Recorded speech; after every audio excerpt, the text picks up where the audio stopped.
Good morning and welcome back. Thanks for joining us again here for some more knowledge and sharing, more golden nuggets on how you can blast over, around, and through all those REI obstacles that inevitably pop up for all of us.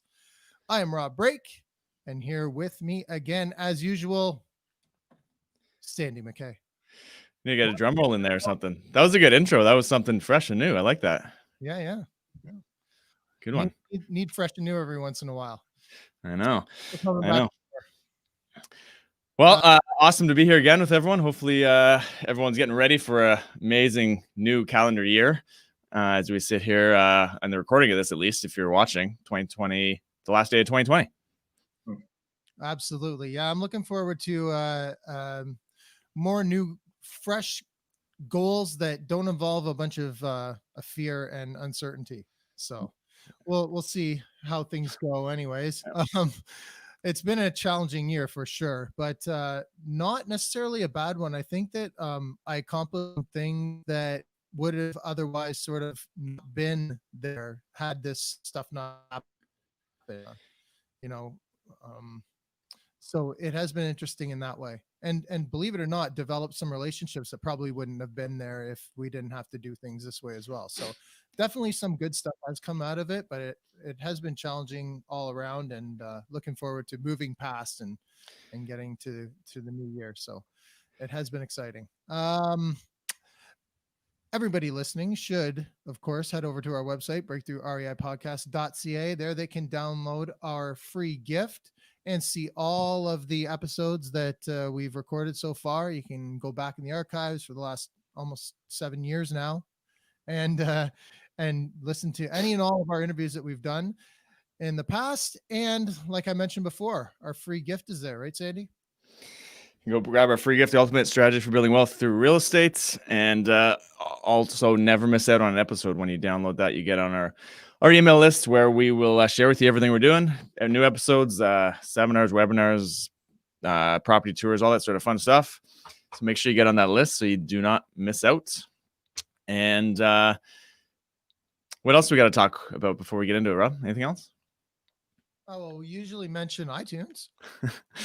They can obviously go listen to us on iTunes. Anywhere you listen to a podcast, you can go find us now. I believe anywhere, at least. Check us out on Spotify. I think we're on the Amazon feed now, from what I hear, from what I see. Google. iTunes is definitely the major one. Anything going on there lately, Rob? I haven't looked. I'm going to read reviews next time, but we do love to hear what you guys think about the show. So go over to iTunes, leave us a rating and review. Let us know what you think. Ask some questions there. You can see, you can link to all of the guests that have been on the show. All of their info's on there. So, many ways to get in touch, many ways to let us know what you think. And we greatly appreciate everyone that's done that so far. So keep them coming, guys. I really enjoy hearing what you have to say. And know what, if I can just add one tiny little piece of advice, maybe, or wisdom, maybe, for people who maybe have had some challenges this year or think that it's a challenging year. I really believe that everything in life, especially 2020, it's all happening either for you or it's happening against you.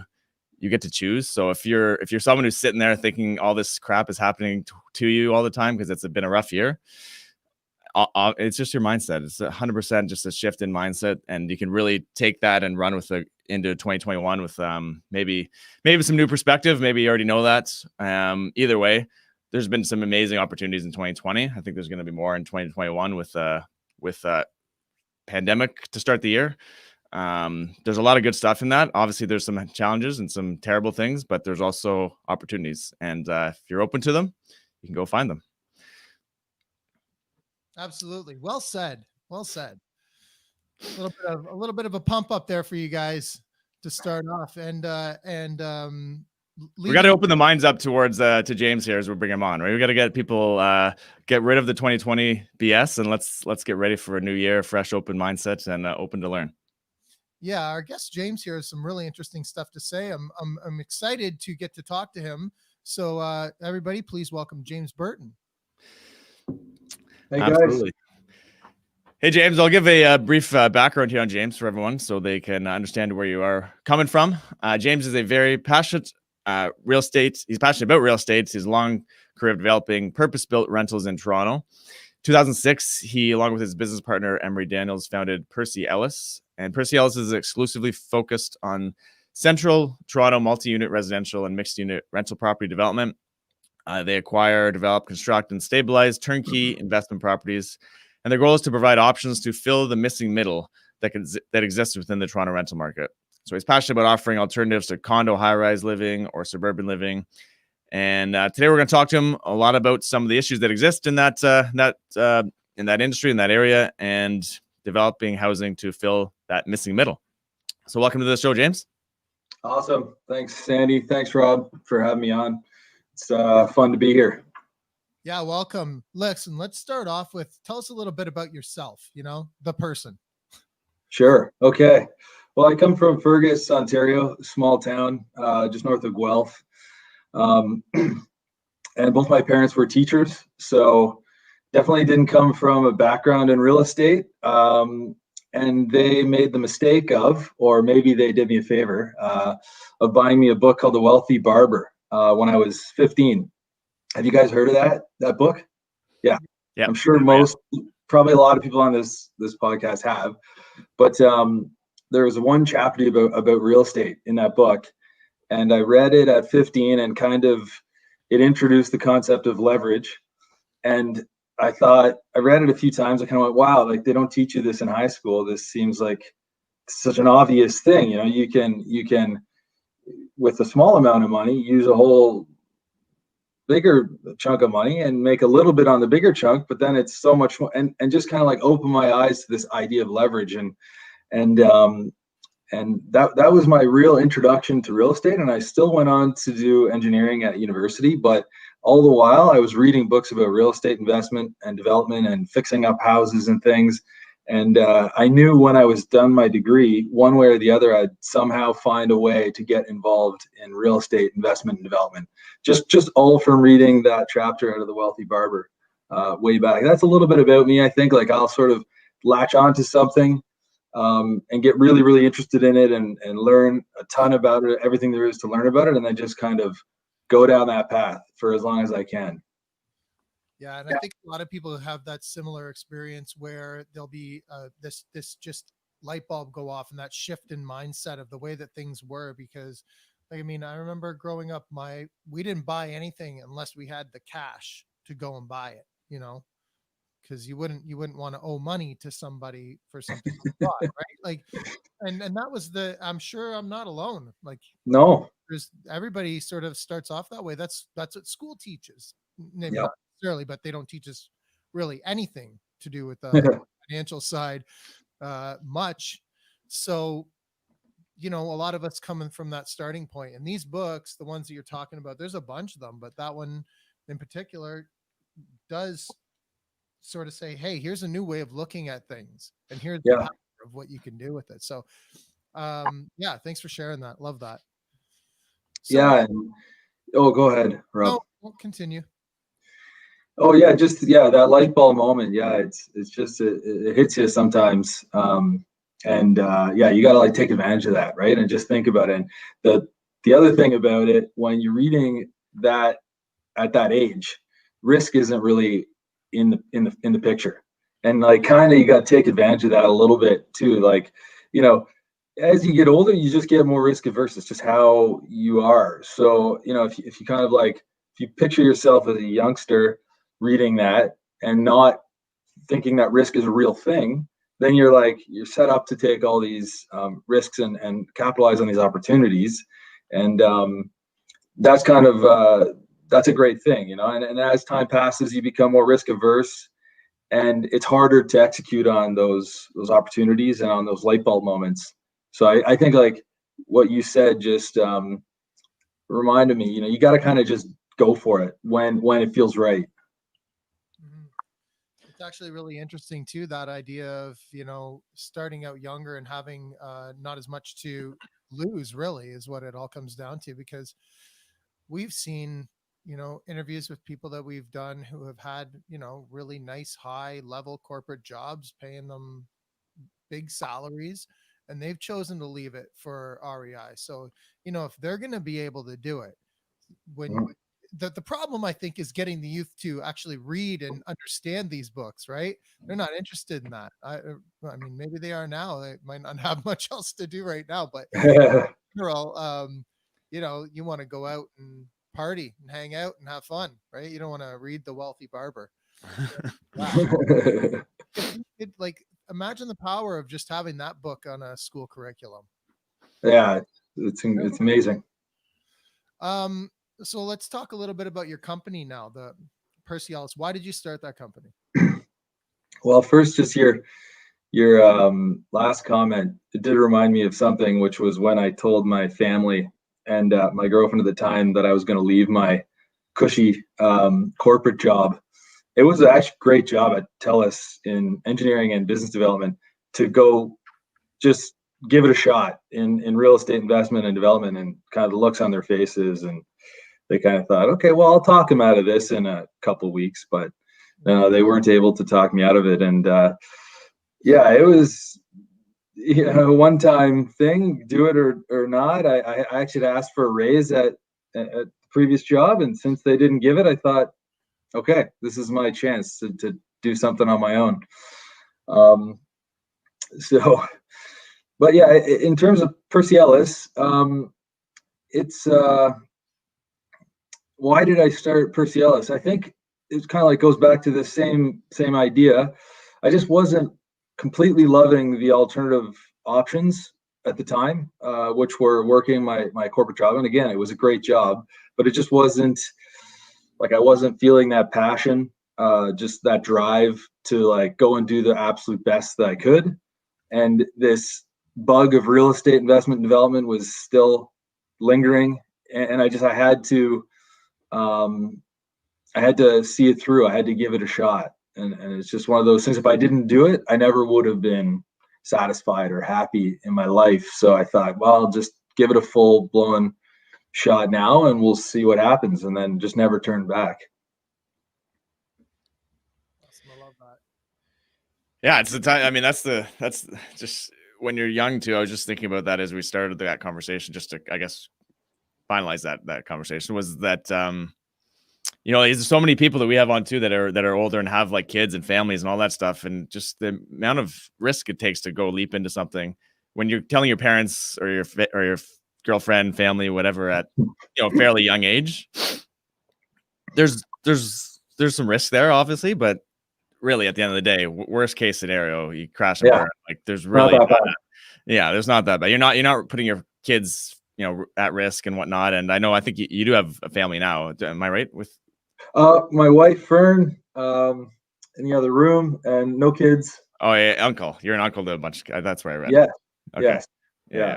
So there's a lot more at risk, obviously, at stake once you have family and all that stuff. And I guess Rob's the only one here that really knows about that. But there's a lot there's a lot at risk at that point, right? And it's so much easier. Yeah. There's so much more leeway, I guess, to really crash and burn. You can always restart, right? That's the worst case. You just restart 100%. With more knowledge than you had before. Yeah, again, like you said, though, Sandy, there's two ways to look at it. And I thought, you know, what am I risking by not doing it at that point in time, right? Yeah. Because I was, when I bought, I think it was 29 when I got my first investment property. So, you know, a little bit later on, I wish I was smarter. You know, I wish I could go back in time and make it 19 instead. But, you know, I think just the growth that I've seen even from there has been astounding. So I would say that, you know, you face the same challenges regardless of your age. You know, maybe the risk isn't there 100%, but the challenges involved in getting involved in it, I think, are all still there regardless of your age. And some might say, like, because we had built up our credit by then, so it might have been a little bit easier for us to get involved. So, I mean, pros and cons. My point is, whether you're 39, 49, 59, you can still start getting involved. So no matter when you're listening to this, I think that, you know, it's never too late. I couldn't agree more, Rob. When my friends ask me about, you know, what to do, buy a pre-construction condo, buy a house, buy a duplex, you know, every time I tell them, just do something and do it now. Just don't wait. You know, it's like sitting on the sidelines where there's never a good time. It's kind of like what they say about having kids, actually. Just there's never a good time. Just do it and do it now, and don't think too much about it, because you're going to learn more from taking that initial plunge than any kind of book that you read or any kind of future contemplating. You're going to learn the most from just doing something, and you're not going to do it perfectly either. You're going to screw it up probably. So like, best to screw it up now and then go and get a little bit better at it each time than to just sit around trying to make the perfect move, which never happens. Totally agree. Totally agree. So for anyone who hasn't heard or doesn't know much about Percy Ellis and what it's all about, what are some of the main, like, keywords, and what are some of the things that your company does, and for people to know about your company? Sure. Yeah. So we, as you said in the intro, we build purpose-built rental. So our buildings can look a lot like condominium, but they are not individual for sale units. They're individually for lease. And they tend to be in kind of neighborhoods around the periphery of downtown, just the area that we chose to focus. In the beginning, that was because there was a good relationship between land prices and rents. Basically, the land prices were, I guess you could say, significantly lower than in the core, but rents were not significantly lower. So there was a good relationship there. That's kind of what got us started in our neighborhoods. And what that has, over the last 10 years, we saw a huge desire for people to live in these local neighborhoods that feel a little bit more like the suburbs, but are actually just a short walk or drive downtown. So key word being local, living local, and walkable. And so when you live in any one of our apartments or in our areas, you can walk to everything. You can walk to entertainment, to groceries, to public transit, et cetera, et cetera. And that's just, we kind of believe in that as a philosophy. If living somewhere where you can walk to everything is a wonderful thing. Being able to avoid the vehicle is a wonderful thing. It just promotes all the good things in life, like taking in the nature and exercise and those things. So I think living local, I think there's two other things I'd say this would love to point out. One is sustainable development. We really have to take care of this planet. We've only got one, and everybody has to make a contribution. And so our contribution is in green building more and more and more. So our latest development is geothermally heated and cooled, 30 units on River Street by the Humane Society. It's also meeting Toronto Green Standard Tier 2, which has a bunch of other elements within the building to make it sustainable. And we just want to keep that going into all of our future developments, geothermal heating and cooling, and continuing to meet more and more certifications in that area. It just has to be done. So that's like kind of our contribution we can make, direct contribution. And we could talk more about that if you guys are interested. And then the last one is a tenant first mentality. So just, when we started in this business, it was, all about investors. And, your audience, I know, is probably largely investors. But, for a developer, for us to truly be successful, we have to shift the focus of what we do from the investors and the banks and the financial institutions down to the actual user of the building. And that's the tenants. We have to focus our energy on making sure that they are happy, that we're providing something that they want, that improves their life, and that, leads them to a better life. And that then translates its way up through the entire process of development into the success and the financial success that's required to kind of keep going. So we've shifted our entire thinking over the last 10 years, especially in the last 1 year, to just every decision we make, if there's ever a time when we're unsure about what decision to make, we think like, what would be best for the tenant? That's good and interesting to hear, because it's such a very hot topic this year, more than any, probably, with the landlord and investor community, I guess, in terms of all the negatives around that, and and a lot of the, obviously there are challenges with the Tenancy Act and all that sort of stuff, right? That a lot of landlords are not exactly excited about. I think you probably have for whatever reason, you've kind of changed the thought around that and changed your mindset on that, which seems to be, I think, probably the right way to go. In general, there are some issues there that probably should get changed, but how do you kind of so your mindset in general is kind of really very pro tenant, I guess, which we don't hear a lot of from 100%. a lot of I don't know, landlords, I guess. Yeah, I think to me at this point it's almost like a bit of a myth that, or it's almost blown out of proportion that, to be a successful landlord, you have to be, I don't know, it has to be either the tenant wins or the landlord wins. Like, it's like almost landlords feel like if they're not bothering their tenants or letting them down, then they're not being a good landlord. Like, that's how far it feels like it's gone almost in a way. Whereas in the way that we see it is it's completely the opposite, right? Like, you're growing together, right? How could your building not be more successful? How could your building not be more valuable if the people living in it are happy, if they want to be there, if they're encouraging, even just for the really basic things like leasing up, and like, they're going to refer to friends, and you're going to keep your building more full. This is a really basic one, but there's other things too. One of the big things that we've seen is, well, I've learned about in the last couple of years, is that financial goals are a great motivator, but they don't exactly inspire us to perform our best, to work our hardest, so in our office. But if we have non-financial goals, like providing a better life for tenants, or providing the best possible place to live for a tenant, this is like a goal that can actually inspire me and my team and everybody involved to think more creatively, to work harder, to get up in the morning and go, what can I do today to actually deliver something that's different, that's unique, that's actually creating a better life for somebody. This is inspiring, and therefore we get together and we work harder and we brainstorm more, and we kind of do all the things we need to do in our day-to-day jobs better. And so that's just that's probably one of the bigger reasons that it's not either or. It's not landlord or tenant. It can be both at the same time. Sandy, you just put out a post that almost echoed what he just said there about the financial goals and that.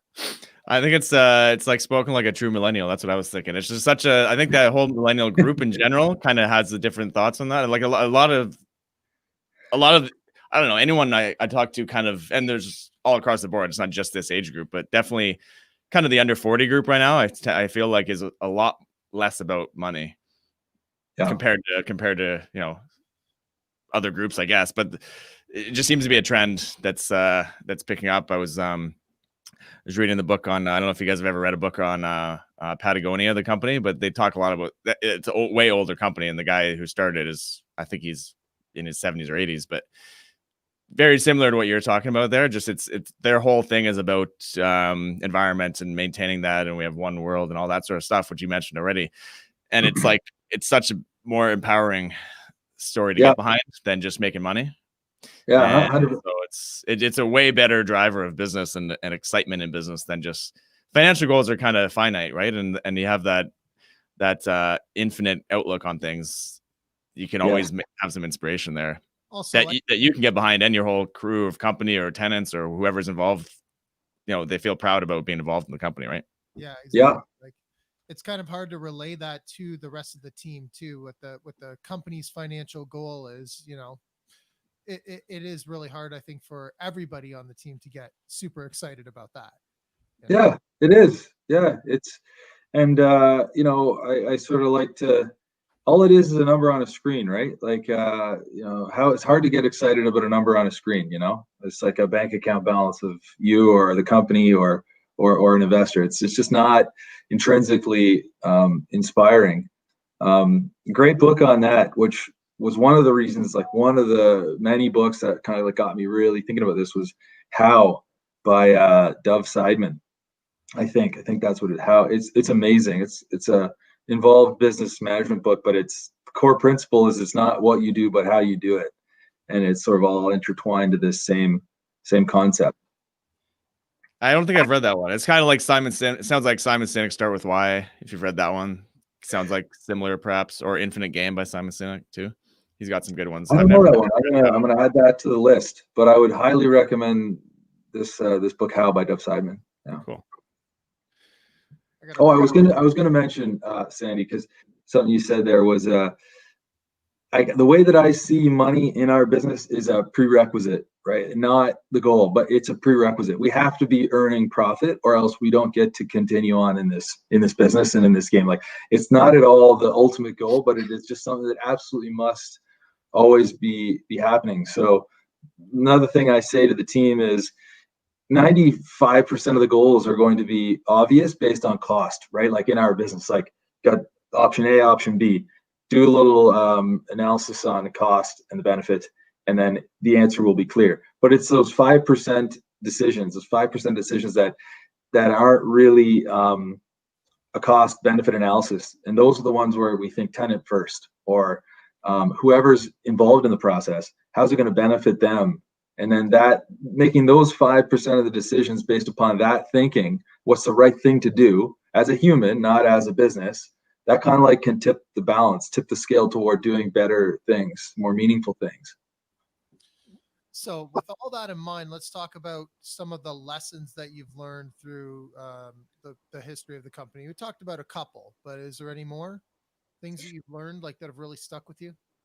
Sure. Yeah, that's a good one, that there's more to it than money. But I think, and then, taking care of the environment, those are two big ones. But I think the third one in this business is that change is really hard, and change is really scary for most people. And so the default position for most people is to fight change. But it can be a lot easier, I think, than what it seems to be at first. And the difference maker is communication, and early communication. And so, again, this isn't stuff we've known for 10 years. We haven't been implementing this for 10 years. This is stuff that I've learned and the team's learned over the last couple of years. And the more we've sort of learned it and honed in on it, the more we implement it and the more we see the benefit of it. But in the context of our business, this means going into the communities in which we're developing as early as possible, and opening up a line of communication and just saying, here's how you contact us. Here, we bought this land. Here's like a rough idea of what we might be doing, but we haven't set our plans yet. So now's the time to tell us what your concerns are. Tell us what general concerns you have in the community that maybe we could factor into our overall plan somehow. Tell us what has been done poorly in this community in the past. Tell us what's been done well. And by doing this, we have found that, like, the tension levels have gone down, right? Because it seems that people are just more afraid of bad change. But once they realize the people involved, are interested in doing good, then that sort of tension just kind of like releases from the process. And it doesn't mean we can sort of factor in all of the feedback in terms of the way the building's going to ultimately look. But if we could factor in some of the, like, some help, some assistance towards some other concerns in the neighborhood throughout our process, that can go a long way. Yeah, that's very good. And you know what? One of the areas that I think should really be addressed as far as like that fight change mentality goes is all of the heritage designations that like I see are sort of ruining the downtown core of these smaller areas that I'm taking this and going off in a different direction, by the way. Yeah. Here, but I've seen, like, there's some smaller communities around here that have really suffered, I think, like, as far as the vibrancy of the downtown core goes, because no one's allowed to do anything with these buildings, right? And a lot of them are ending up vacant. So that's one place where I think that change of thought would go a long way. That, I mean, I don't think it should be cut and dry. I think it should be open for discussions and figuring out how to exactly bring people what they need in the town, right? Like, it might be, hey, we don't want change. Yeah, that's a little too black and white, isn't it? Yeah, absolutely. Yeah, the heritage, you're touching on such a tough item, Rob. Just the sort of for change people like yourself and myself perhaps are like, bring commerce, bring people, bring energy, bring vibrancy. And then you have a whole other camp, which I agree with as well, which is preserve history, preserve the culture, preserve the feel. And it's like trying to reconcile these two things is really difficult. And it's this engaging the community early and finding the balance that's important. And that just saying, I'm not going to come in here and just try to wipe everything out and change everything and like do it our way. But we need you to understand that, things can't stay exactly the way that they are. There is a way to bring in the new things, the change, the vibrancy, and to respect what you love about your neighborhood now. And it's just communication, and there really is a way, I think, almost in every single circumstance to do it. But where the buildings don't get touched or remain vacant, it's probably because the developer or there hasn't been the compromise required, right, on both sides. Makes sense. It's what a year for change this year was, and probably next year too. So many things in the world are changing. I think we just generally need to be open-minded to a lot of different things, and there's a lot of there's a lot we could go down, a lot of different trails we can go on that. But yes. What do you see coming then in the future, maybe post-COVID type of real estate market? Is there anything that you're seeing or that you're anticipating from the business you do that might evolve or change?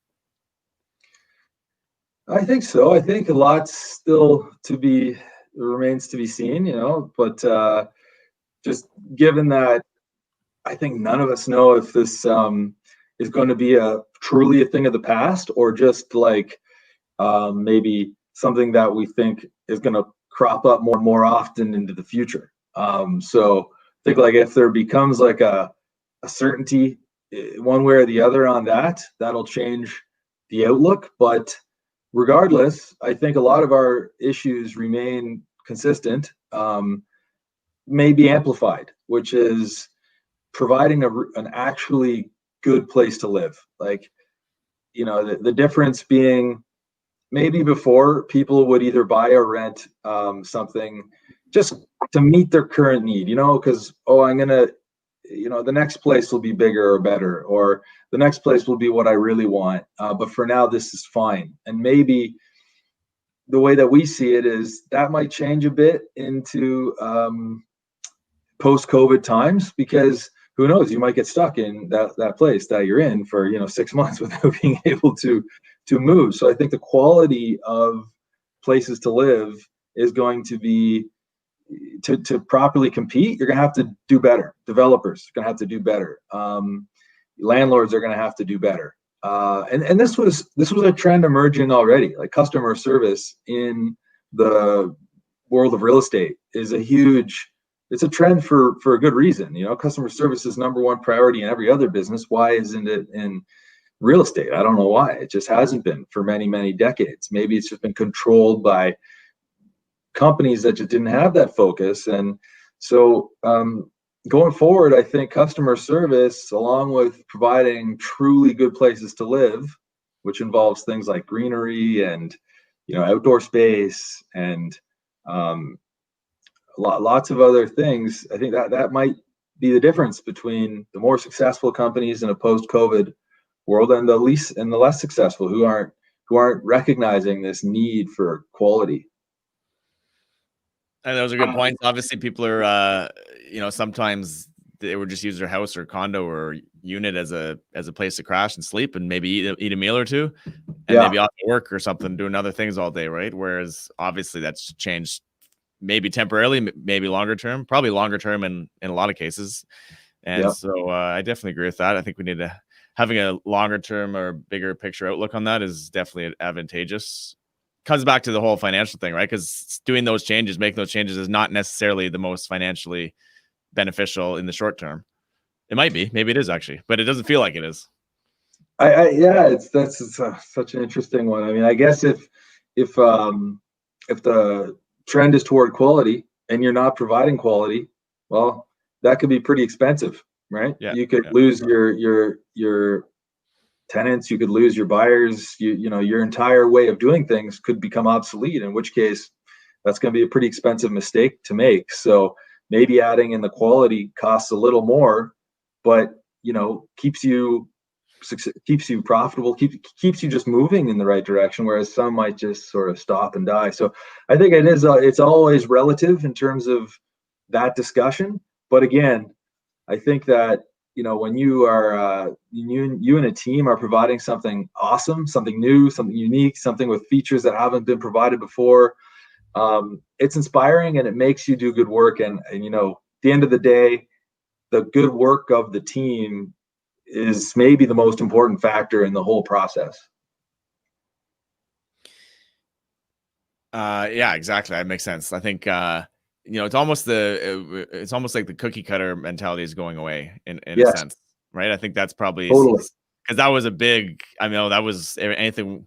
Even my wife and I were looking at homes and stuff to live in personally. It's like we just cookie cutter stuff is not really appealing. But this has been for years. But they still have been succeeding, I guess, for the most part. Those developers doing those type of communities.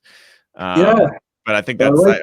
I think it's probably disappearing a little bit in I a think lot of you're right. ways. I like that what you said there. I think that cookie cutter is sort of losing its edge a bit. Yeah. Yeah.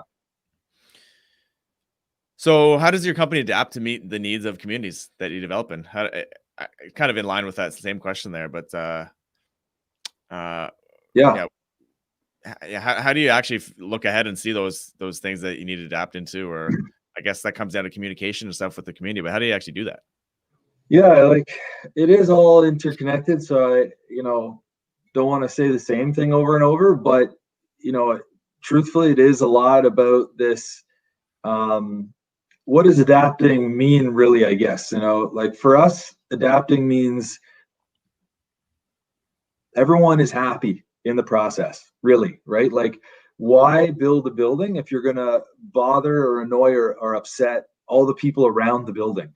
Then you're just bringing in this negative energy into a neighborhood for what, a decade, for 5 years of development and construction, and then 5 years after that. Like, that's a really harsh thing to do, to upset so many people so directly in their everyday life, you know. And so we don't want to do that. We just think that that is a silly thing to do. It's like, okay, so we bring a better life to X number of tenants, but at the expense of the lives of all these neighbors and people in the community. That seems really not very good trade-off. So our how do we adapt? We really care about everyone in the process. This, again, I can't say this has always been us for 10 years, right? Like, we've learned and evolved, and we've made decisions to change the way we do things, because we've been in long disputes with neighbors and communities. And I've kind of gone scratched my head and gone like, why am I fighting with all these people? You know, like, they're good people. You know, I'm a good person. Like, everyone at the company's good. Why is this happening? So at the end of the day, we kind of went, we have to just do better at listening to the people in these communities, and what they want actually does matter. It doesn't matter if it's a little bit completely out of characteristic in terms of what a developer would want, right? Like, it doesn't matter. If that's what they want, then we got to listen. We have to listen and say, okay, so we can't do that exactly, but we do have it in our power to do this, this, and this, which, like, is in the same direction as what the community wants, right? And then when they see that, okay, they probably, like, I'm talking about certain community members, they kind of go, they always knew we couldn't say put a park there instead of a building, right? But that would be their way of expressing their fear of the change, or the fear of the, like, what's to come. So we go, well, we can't put the park there, but what if we could put a pick up and drop off parking spot and a park bench, and expand this corner into maybe a little parkette? What about that? And then all of a sudden we're starting to, like, meet in the middle, and they're seeing that we're trying, and we're seeing that they're bending, and then all of a sudden everybody gets a little bit happy. That's sort of us adapting into saying, what you guys care about does matter to us, you know? See them as like, you're the guy that just screams concrete everywhere, you know. Yeah, Yeah, not being that guy. yeah. but that's got to be pretty evident early on, I think, in the process, right? So if you get, I mean, so I guess what you've said there is, if it becomes evident that, you know, the people aren't interested, the people in the area aren't interested in working with you, then have you moved on and said, you know what, we're just not gonna, we're not gonna take this on? Well, usually we have already sort of made our decision to proceed with, say, for example, the purchase of an old building or a piece of land prior to the community engagement process. So usually we're already like, 2 feet in at that point.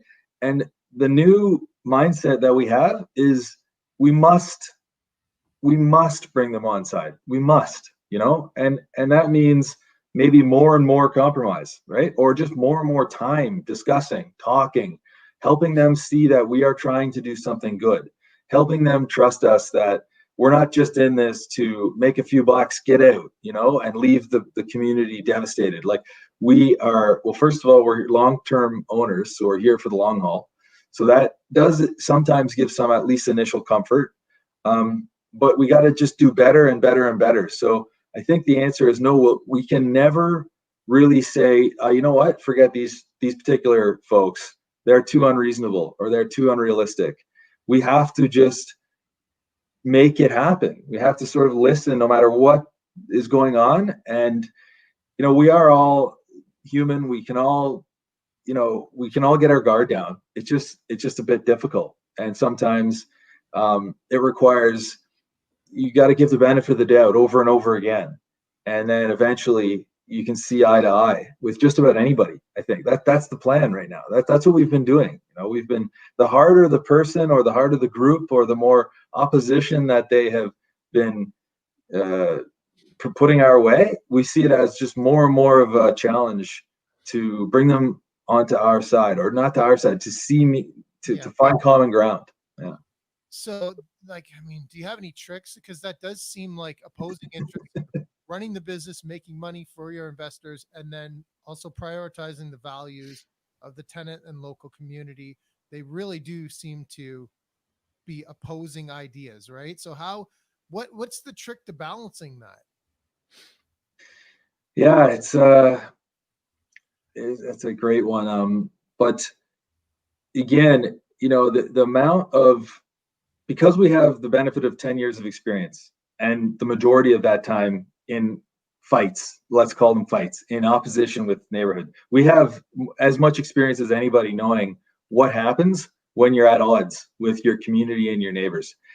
It never ends, the issues, the calls to the city, the calls to municipal authorities, the sort of negotiations that go nowhere, the then even like feelings of anger and spite and sort of like a clouded decision making, and there's just so many things that can become a problem. It's endless, really. And so, and then like the negativity inside the office, the negativity around the site, on the sidewalk, even like, your snowplow guy, all of a sudden he's in an argument with the neighbors because he's heard through the grapevine that they're not the best people or something. Like it kind of spreads. And so,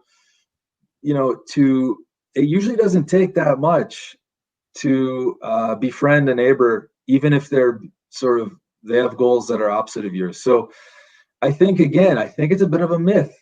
I really do, that it sort of has to be one or the other. I think like we all get a little bit egotistical when it comes to, one common thing that we've said in the long past was, well, shouldn't they realize that, our brand new beautiful building is going to raise their property value?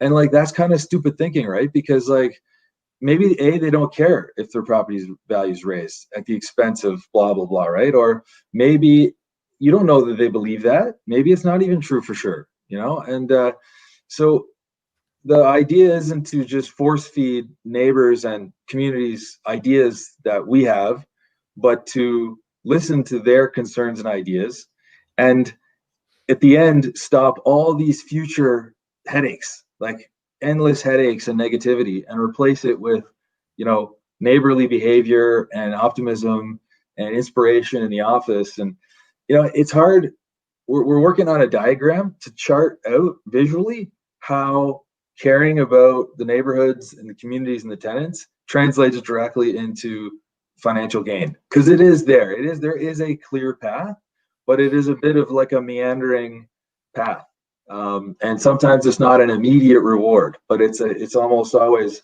down the line a bit. Did I explain that at all? Did I get there? I think pretty close, at least. That's a hot Okay. kind of, I don't know if it's a hot topic, but it's an interesting topic because it's definitely something that is hard to quantify, like Yes, in the short term, for sure. Because there's all, even the, you know, the negative mindset in the office and what that does to a bottom line over the long haul. Like that's a really hard thing to chart out, but definitely I could see in the shorter term too impact of that. And also one question I had on that is, if you're talking to, because you guys do raise money for projects and have investors on board, is that right? For a lot of these projects you do. So when you're talking to those folks about that, and you know they're throwing money into your project or your development or company, what do those conversations look like when you're explaining that to them? Do they see that easily, or is that something that sometimes objections that come up around that because they get a little weary about what that might look to their bottom line and their investment? Yeah, I think that we have had a bit of pushback on this. You know, this sort of, does investing with Percy Ellis mean buying into this concept of, you know, caring results in financial reward?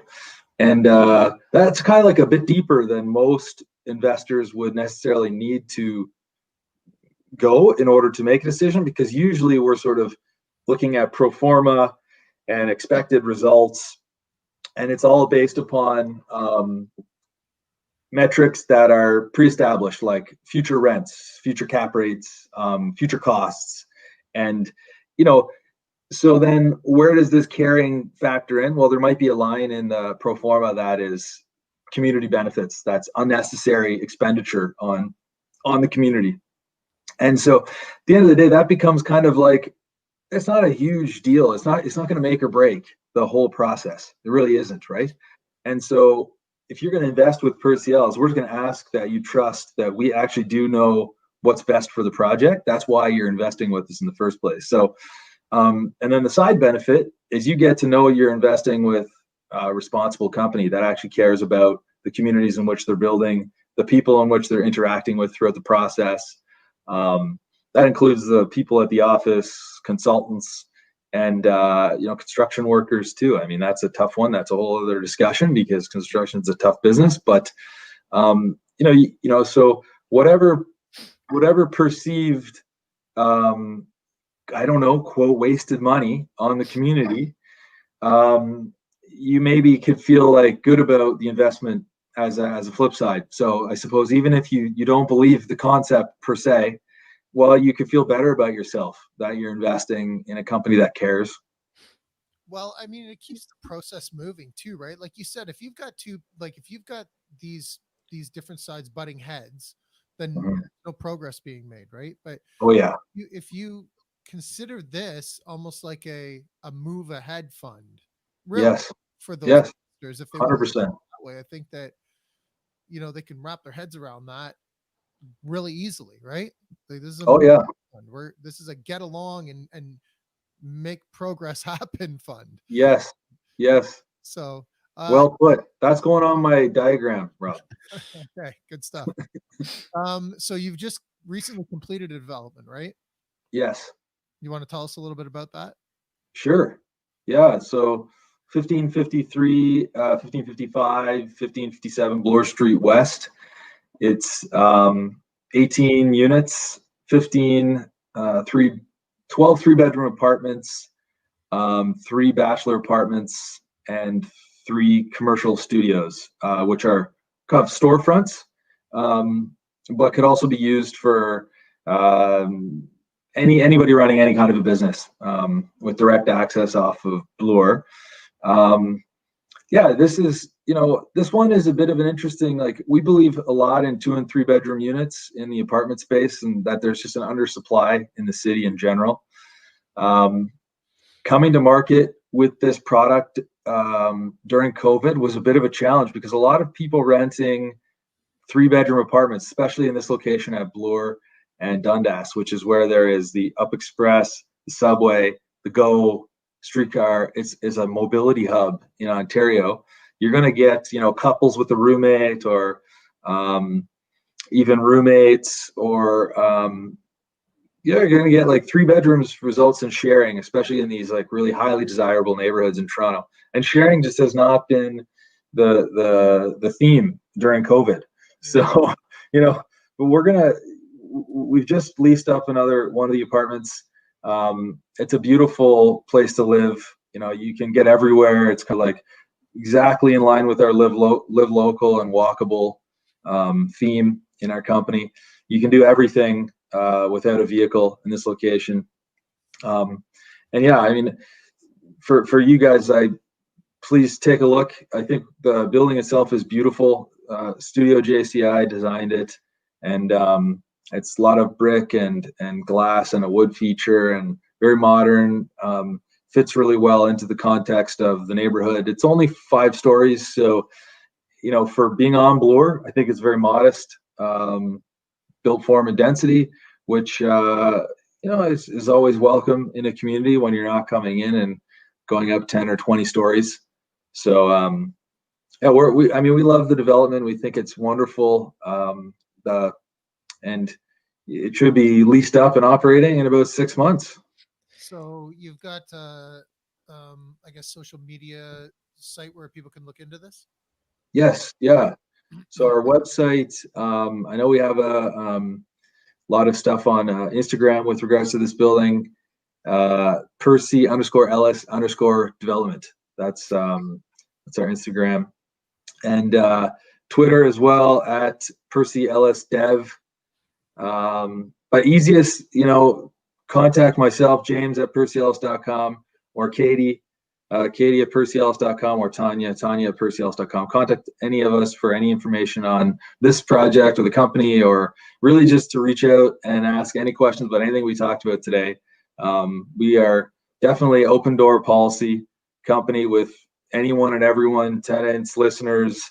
So certainly I'm always around to chat or discuss anything with anybody. Yeah, I think you might get some interest on that. It's pretty, because it's a different version of development, I think, compared to most, which is cool and exciting. Does that building have a lot of the green elements that you talked about? Like the greener outlook, environment friendly, all that sort of stuff? Not really. It was designed back in 2015 when we were really just getting our feet wet in terms of like larger scale stuff. So this is a bit of a game-changing one for us at the time. It was bigger. We were just in the process of building a 5-unit on Sheridan at college. So this was really a step up. And for us, it was kind of like in the survival stage. Like, we weren't thinking the same way that we're thinking today. We were thinking, okay, let's do something really beautiful that looks really, really nice. Let's go with our 3-bedroom concept, because that's what's in need and that's undersupplied. But we hadn't quite got into, I wonder if we could do geothermal heating and cooling, or I wonder if we could achieve Tier 2 Toronto Green Standard status with this. So, every single project we've been taking leaps and bounds forward. This one was like a leap forward in scale. And then the other one that we're in construction on right now, about 75% complete on River Street, 30 units. That one's like a huge leap forward in terms of the sustainable building. And the other really cool thing about 41 River Street is the smart building technology. So in every suite, there's a built-in wall pad, and then it comes with an app as well on your phone, and you can let people in remotely into the building and into your suite. You can monitor leaks in your suite. You can monitor remotely your carbon monoxide. You can control your heat remotely. You can you get notification of the fire alarm going off. You can access all the cameras all around the building from your phone or from within your suite. Notice of package delivery. And one of the cool things, we're putting exterior cameras on the outside of the building that not only face the door for security, but also face out into the street and the surrounding areas. And our intent is a bit of a neighborhood watch to benefit not only the residents of our building, but also the surrounding communities. and to sort of let everybody know that everyone in this building is 24-hour access to these cameras, which are on the street all around the building, which will encourage safety, right? And so the evolution of smart building technology is something we're really focusing on a lot as well. And River was kind of like our first jump into that one. Yeah, that sounds very cool. Congratulations on that. Thank you. I know our last guest, Riley, was big into that green energy too, so he'll probably be reaching out to you.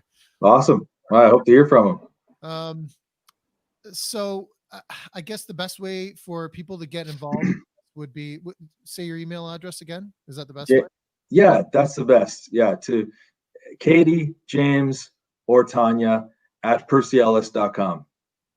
Great, perfect. And anyone who's listening, that info will be in the show notes, so you can click on in there and just get in touch with James and learn all about this stuff that he's been telling us about today. It's been a really good interview, actually. So great. It's been really fun, Rob, Sandy. Yeah, it's really interesting. I love it. I love the concepts. I love how it's I don't know if it's super forward thinking at this point. I think it's just the way people need to start doing this stuff, because it's the step forward that the world's taken in this past year has been like a massive leap in a lot of ways. Probably a lot of in this topics we've talked about here. I think it's just gone. It's taken such a big, quick leap forward that people need to kind of embrace this change, or else they're going to be left behind. Yeah, it was going in that direction, but it definitely accelerated. Yeah. It's just that this is one of those things that people don't know that they would be looking for until they see it, right? Yeah. Like, and when they see it, they're going to be really impressed. So true. It's just like when you were talking about all that stuff, it's like, I just can't, I don't even think that I would consider any of that stuff until I was told about it. Yeah, that's awesome. That's why I'm here. That's why I really want to talk to guys like you who have access to a lot of people in the country that are listening, and to sort of spread this news. Honestly, like, to be successful in development, we have to do a better job. And the more people know that there are developers trying to do a better job of listening and caring, the more I think the fear of change will diminish. When they realize that it's not just us, right? There's a lot of developers doing these better things, and thinking about things more holistically. All right. Well, thanks for sharing so much, man. Really appreciate it. Really appreciate you coming out, taking the time New Year's Eve to talk to us. Thanks again, man. Awesome. Okay. Thanks, Rob. Thanks, Sandy. Happy New Year's to both of you. Sandy, how can people thanks, James. Get in touch with you? Yeah, 289-389-6846 or Sandy at McKayRealtyNetwork.com. You can reach me at rob@mrbreakthrough.ca. All right. Thanks for joining us, guys. Have a great day. You too. Bye-bye.